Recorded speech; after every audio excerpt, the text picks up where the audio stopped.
તો આજે 10 જિલ્લામાં વરસાદની આગાહી છે, પરંતુ ગઈકાલની જે આંકડાકીય માહિતી સામે આવી છે, જેમાં સવારે 6 વાગ્યાથી મધ્યરાત્રિના 4 વાગ્યા સુધી, એટલે કે આ 22 કલાકનો જે સમયગાળો છે, એમાં કુલ 59 તાલુકા એવા છે કે જ્યાં મેઘમહેર થઈ. બોટાદના બરવાડામાં સૌથી વધુ 3 ઇંચ વરસાદ ખાબક્યો, જ્યારે મહેસાણાના કડીમાં 2.5 ઇંચ વરસાદ વરસ્યો. ખેડાના નડિયાદમાં પણ વરસાદી માહોલ જામતા સરેરાશ 2 ઇંચ વરસાદ વરસ્યો છે.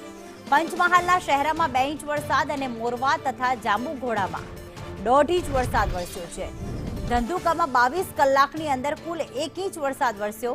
અન્ય 53 તાલુકાઓમાં 1 ઇંચ સુધીનો વરસાદ વરસ્યો છે. આમ સૌથી વધુ બોટાદના બરવાડામાં વરસાદ વરસ્યો 3 ઇંચ જેટલો.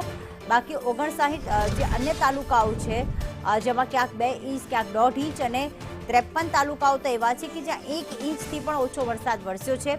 ચોમાસું હજી સત્તાવાર બેઠું નથી, કારણ કે અલીનોની અસર થઈ રહી છે, પરંતુ આખી સિસ્ટમ જે સક્રિય થઈ રહી છે, એના કારણે ગઈકાલે મુખ્યત્વે જોવા જઈએ તો ઉત્તર ગુજરાતનો જે આખો વિસ્તાર હતો, બનાસકાંઠા છે, સાબરકાંઠાનું હિંમતનગર છે, સાથે મહેસાણાનું કડી છે, આ વિસ્તારોમાં વરસાદ વરસ્યો હતો.